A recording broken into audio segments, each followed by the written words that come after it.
নমস্কার সবাইকে, আশা করি সবাই খুব ভালো আছো। আমার রান্নার চ্যানেলে তোমাদের সকলকে জানাই স্বাগত। আজকের রেসিপি ভালো লাগলে চ্যানেলটা প্লিজ সাবস্ক্রাইব করে দিও, পাশে থাকা বেল আইকনটা প্রেস করে দিও, যাতে আমি যখন ভিডিও দেব খুব সহজেই তোমাদের কাছে ভিডিওটা পৌঁছে যায়। তোমাদের করা একটা লাইক আর সাবস্ক্রাইব আমাকে পরবর্তী ভিডিও তৈরি করতে অনেকটা মোটিভেট করে।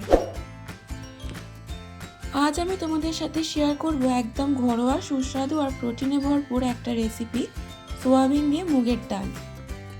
অনেক সময় আমরা ডালকে একটু আলাদাভাবে বানাতে চাই যাতে স্বাদও বাড়ে আর পুষ্টিগুণও থাকে, আর সেই জন্যই আজকের এই সোয়াবিন ডাল রেসিপি একদম পারফেক্ট। এই রেসিপিটা খুবই সহজ, কম উপকরণে তৈরি হয়, নিরামিষ দিনে ভাত, রুটি, পরোটার সাথে দারুণ লাগে। তাই ভিডিওটা স্কিপ না করে অবশ্যই শেষ অবধি দেখার অনুরোধ রইল। তাহলে চলো দেরি না করে শুরু করা যাক আজকের রেসিপি, সোয়াবিন দিয়ে মুগের ডাল।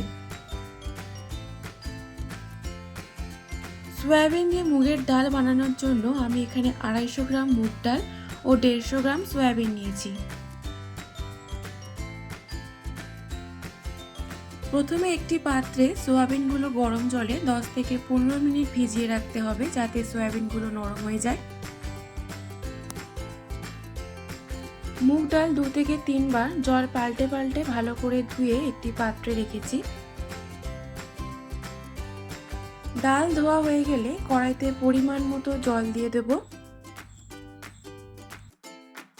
তার মধ্যে ধুয়ে রাখা ডালটা দিয়ে দেব। এই সময় গ্যাসের ফ্লেম মিডিয়াম টু হাইতে রাখবো।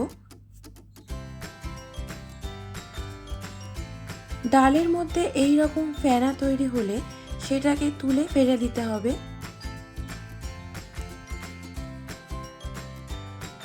5 থেকে 10 মিনিট পর ডাল সেদ্ধ হয়ে গেলে সামান্য হলুদ গুঁড়ো দিয়ে হালকা করে ঘেঁটে নেব। খুব মিহি করে ঘাঁটবো না, আধা ভাঙা করে ঘেঁটে নিতে হবে। এতে ডালের স্বাদটা ভালো হয় আর খেতেও ভালো লাগে।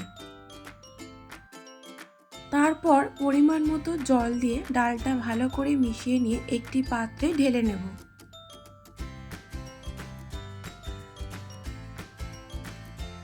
তারপর কড়াইতে পরিমাণ মতো সর্ষের তেল দেব। তেল গরম হয়ে গেলে ফোড়নে দেব গোটা জিরে, শুকনো লঙ্কা। হালকা নাড়াচাড়া করে ফোড়ন থেকে সুন্দর গন্ধ বেরোনো শুরু হলে তার মধ্যে দেব টমেটো কুচি। টমেটো দেওয়ার পর মিনিট 2 টমেটো ভালো করে ভেজে নিতে হবে। তারপর দেব আদা বাটা। টমেটো আর আদা আবারও মিডিয়াম ফ্লেমে 2 থেকে 3 মিনিট ভালো করে কষাতে হবে, যাতে টমেটো আর আদার কাঁচা গন্ধ চলে যায়। সামান্য চিনি দেব, এটা অপশনাল, তোমরা দিতেও পারো নাও পারো, তবে চিনি দিলে ডালের স্বাদটা খুব ভালো হয়। আর দেব 2 থেকে 3টে কাঁচা লঙ্কা।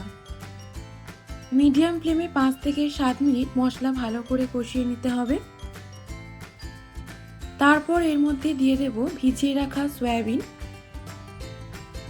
সয়াবিনগুলো আমি 2 থেকে 3 বার জল ভালো করে পাল্টে ধুয়ে নিয়েছি। সয়াবিনের সাথে মশলা ভালো করে কষিয়ে নেব। এই সময় গ্যাসের ফ্লেম লো টু মিডিয়ামে রাখতে হবে। যত ভালো করে কষাবে রান্নার স্বাদ তত ভালো হবে। সয়াবিনের সাথে মশলা ভালো করে কষানো হয়ে গেলে তার মধ্যে দিয়ে দেব সেদ্ধ করে রাখা ডাল। সব কিছু ভালো করে মিশিয়ে নেব। স্বাদ মতো নুন দিয়ে সব কিছু ভালো করে মিশিয়ে মিডিয়াম ফ্লেমে ডাল ফুটতে দেব। মিনিট 5 পর ডাল ফুটে উঠলে দিয়ে দেব কাঁচা আদা বাটা। ডালের সাথে আদা বাটা ভালো করে মিশিয়ে নিয়ে আবারও কিছুক্ষণ ফুটতে দেব। সব শেষে গ্যাস বন্ধ করে ওপর থেকে গরম মশলা ও ঘি দিয়ে মিশিয়ে 2 মিনিট ঢাকা দিয়ে স্ট্যান্ডিং টাইমে রেখে নামিয়ে নিলেই তৈরি সয়াবিন দিয়ে মুগের ডাল। আশা করি রেসিপিটা তোমাদের ভালো লেগেছে। গরম ভাতের সাথে, রুটির সাথে বা পরোটার সাথে তোমরা বাড়িতে অবশ্যই একবার ট্রাই করো। আমাকে কমেন্ট বক্সে লিখে জানিও তোমাদের কেমন লাগলো। যারা আমার চ্যানেলটা সাবস্ক্রাইব করে আমার পাশে আছো তাদের অসংখ্য ধন্যবাদ, আর যারা এখনও সাবস্ক্রাইব করোনি তাদের সাবস্ক্রাইব করার অনুরোধ রইল। আবার দেখা হবে নতুন একটা রেসিপি নিয়ে। ততক্ষণ সবাই ভালো থেকো, সুস্থ থেকো আর সবাইকে ভালো রেখো।